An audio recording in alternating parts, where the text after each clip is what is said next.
Hi, this is Summer with Summer's Tips and Stitches, and this is a knitting video. So I think I'm retiring the Vlogmas videos for the season, and I know I technically still have like maybe one day of December left, but I missed the last two because I was incredibly busy with basketball and kids and cleaning and all that shenanigans that and knitting that I decided that I'm going to go back to video titles. Now, the reason I like to have titles like this, and I don't know if this is something that my husband made up or I'm just going to trust him, is because he says you need to have searchable video titles.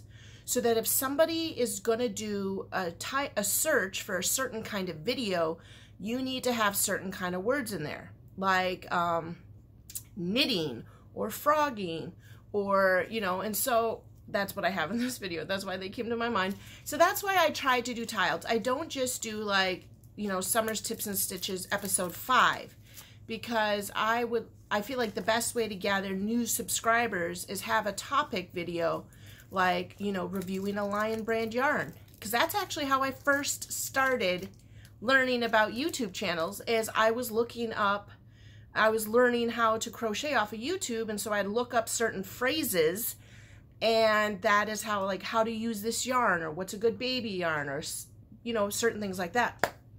So that's the reason. I do number my yarn chats, and that's usually videos where I just have a lot to say, and so I put them in a yarn chat. But this video is called Knitting and Frogging, because that is what I did the last 2 days. So the first of these projects was, if you remember, when I went to Joann's the day after Christmas, I bought 2 cakes of Sesame Street yarn. I was a Sesame Street kid. I grew up on them. Love the Muppets. And so anytime I see something Sesame Street, I want to buy it. Unfortunately, they did not have my 2 favorite, which is Kermit and my sister's Grover. Still to this day, even though I'm in my 40s and my sister's almost 40, I still, whenever I see Grover, I want to buy it for my sister. But anyway, I did text my sister-in-law because she has 2 little cuties who COVID has tragically kept me from. I shouldn't say their names on camera. That might upset her. But I said, I would like to make these hats. Which 2 of these characters would you prefer? And she chose Cookie Monster and Elmo. So Cookie Monster was the first hat I have ever knitted. Now, if you're an experienced knitter, you are going to know right away I messed up. And I did not realize I messed up until I started the second hat. And what I messed up on was the brim. That is the brim. Now, the pattern reads knit, knit, purl, purl, knit, knit, purl, purl. And then on the next row, I thought it said something like purl, purl, knit, knit. And in my mind, I translated that as knit your pearls, pearls your knits. So that's what I did. I did the opposite. And I got essentially some kind of weird stitch on both sides. It wasn't stockinette, and it wasn't like knits or pearls. But I didn't know that. I finished up the whole hat, put little Cookie Monster up there on top. Every time I say that, my husband goes, ooh, cookies. And I finished up the hat, and I was so proud. I actually really loved the colorway, and I wanted to knit for a while because my good knitting friend at school, Miss Kathy, she said that knitted hats stretch better. And I do concur. So that was the first hat I did. I was thrilled. I started this at 3 p.m. I'm trying to think what day it was. Monday. I knitted for a couple hours, then we had dinner, and I knitted a little bit more, and then we went to bed and slept, and then next day I woke up and I did some more knitting, and I finished it before like noon. It's just a baby hat. It didn't take that long. Now, to be fair, I could have crocheted 3 hats in the time that it took me to knit this one. So then I was ready to do the next kid's hat. The next kid is a little older, a little bigger. So I made this hat a little longer. You can see, you know what I really love about knit is I'm learning, this is the regular knitting body, and then this is where the decrease started. Do you see that? Anyway, this is the Elmo hat. I think Elmo is very popular, but I think he's a little overrated. And I knitted this hat. Now this is when I realized on the other one that I did the brim wrong.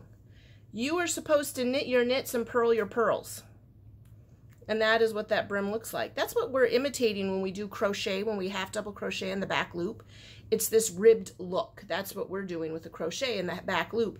Whereas when you're knitting, you go knit, knit, purl, purl, knit, knit, purl, purl. And then on the next row, you have to do the same thing. You have to purl your purls and knit your knits. And then the rest of it was what they called stockinette. And that's where you knit one row, you purl one row, and this is the look that I love. I love this about knitting. And then you do your decrease, and just like my other hats I've been doing for my second graders, I cinched up the top, but I did not knit this in the round, or the other one. I'm trying to show you. The back, I had to, after cinching up my top, you can sort of see the seam. I had to whip stitch the seam. And so then I finished these two hats. Okay, so that was wonderful. I was very excited. I posted it in my Summer's Tips and Stitches group. And then I decided I need to frog that basket. And you're like, what basket? So, like 100 years ago, or maybe a few months ago, I wanted to make a sturdy basket, and I saw a video. I want to say Jada and Stitches, but I'm not 100% sure. And she was using leftover variegated yarn and made this really awesome basket. Well, I didn't have enough leftover because I tend to be just, well, anyway, I went and bought this yarn. I think I had the pink, and I frogged my whole basket, you guys. That's why it's called knitting and frogging. It was a 3-strand held together. I did a pink, a black, and a variegated black and pink. It's my favorite one. It's one of my favorite. I love this yarn.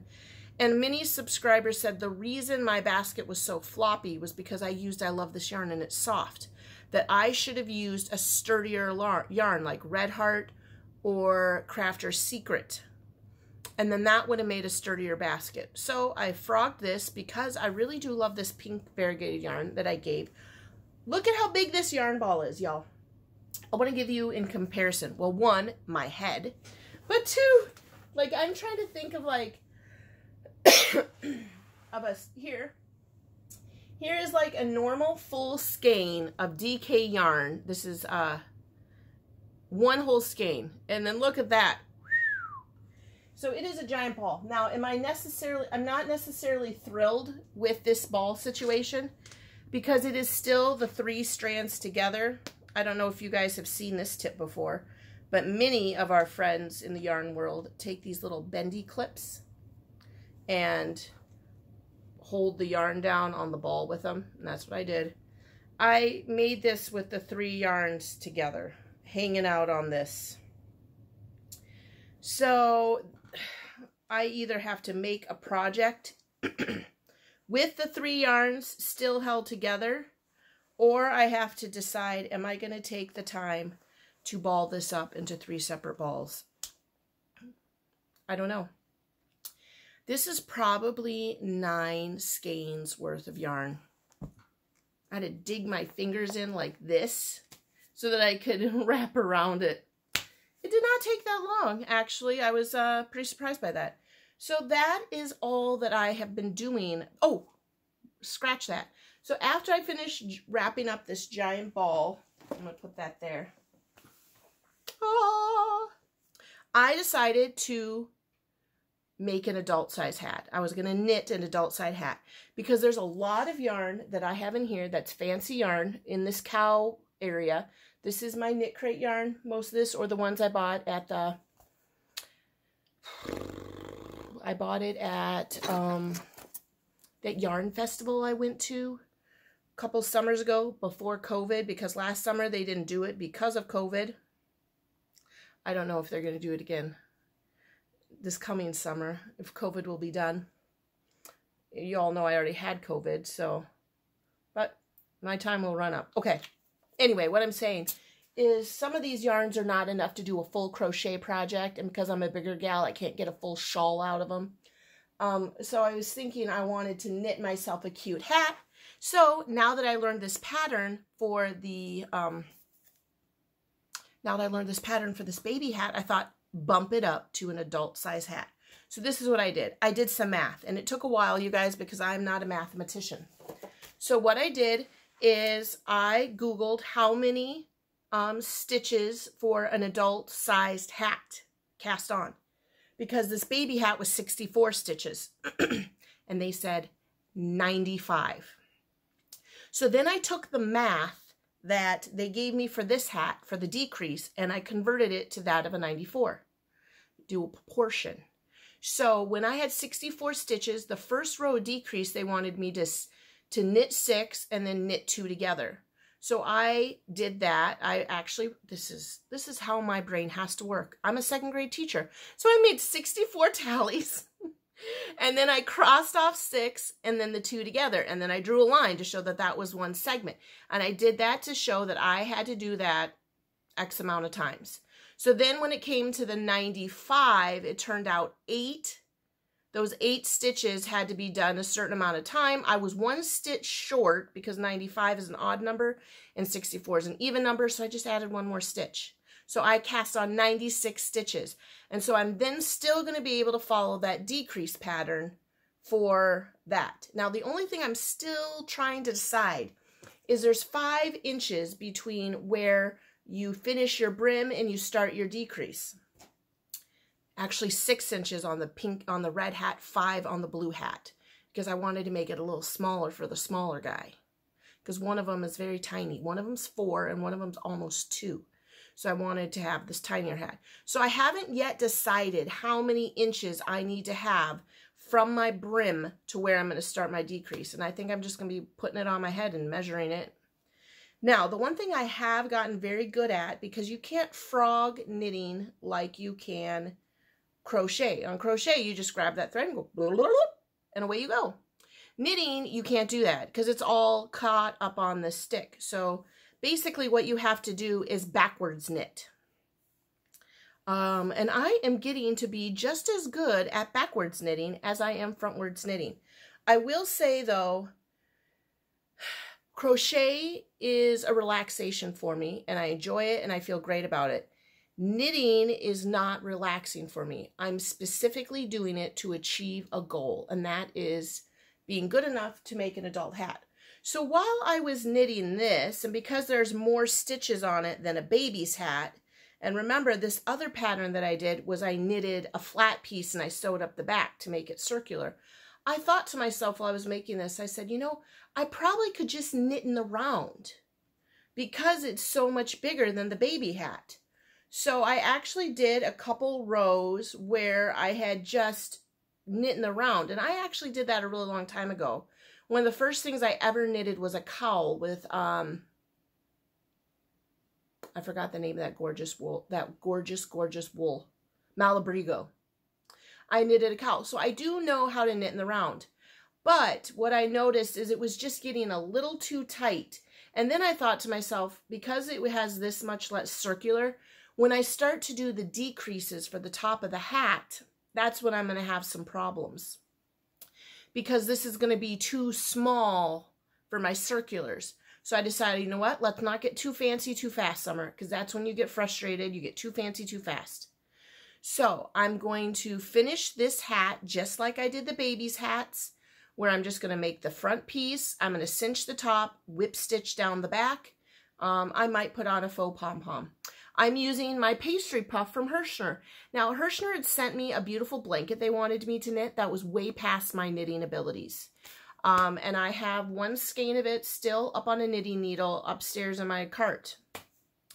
And I've just decided I'm going to use these pastry puff right here to make this hat, because I have a coat that's this color pink. And so I thought it would look cute if I wore a hat like this. I don't know. I just thought I would do it. And then because Hirschner's gave it for me for knitting, I thought, you know what, I'm going to stay true. I'm going to knit with it. Plus, I hadn't used a pastry puff yet, and Ross raves about them. So I thought, okay, I'm actually going to use this pastry puff for knitting. Okay, so that's where I'm going. The next thing that I'm going to do, this is my next plan, is what's done as I'm chatting with you, and I put this video up on the computer and put it on YouTube for you guys today. I hope to do that before noon for y'all. I'm going to go to Hobby Lobby, and I am going to buy, even though these are the Addy fancy schmancy knitting needles, I'm going to try to get a US size 8 one circular smaller than this. They have to have it, right? I don't even know what size circular this is. It should say it on here, right? It says 5 millimeters, 8. No, the sticks just say 5, or the needles. I guess I'm just going to have to measure and see if they have one that's a little shorter to this so that I can knit my hat. Because I am still new and I'm not going to do DPNs. That to me seems even more scary.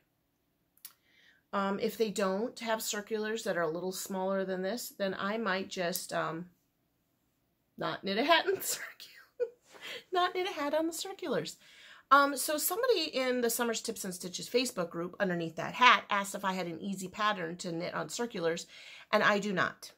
This is the easy pattern that I got on the inside of my Lion Brand One Hat Wonder Sesame Street. And it says this is a beginner hat. It does not say if this hat is online. Yes, it does. I'll put a link in the description to this pattern.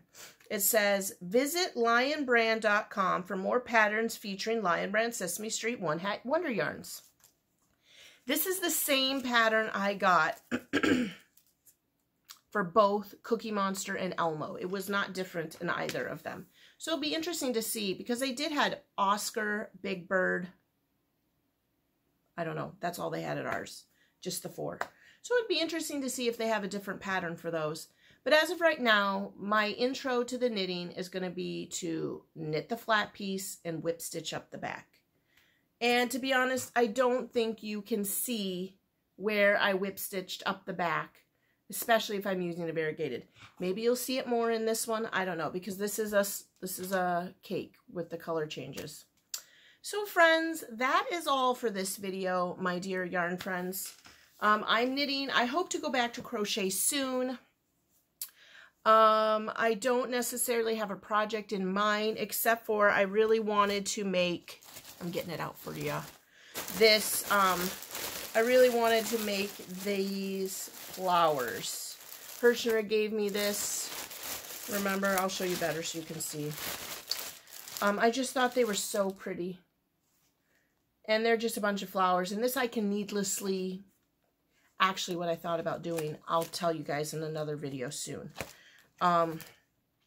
If you've watched me for a long time, you know that one time I made a bunch of flowers and I made like a wall art with it. And so that's what I was thinking about doing, is using these flowers to make a wall art. Not make it to hang on a Christmas tree. Not that I'm against it. I'm just saying that's what I was thinking about doing. Okay, friends, that is all for this video. I'm knitting and frogging. Hence the title, Knitting and Frogging. And that giant yarn ball. The biggest yarn ball I've ever seen. And that's all I have. So thanks for watching and subscribing. Thanks for liking and sharing my videos. And until the next video, happy crafting. Bye.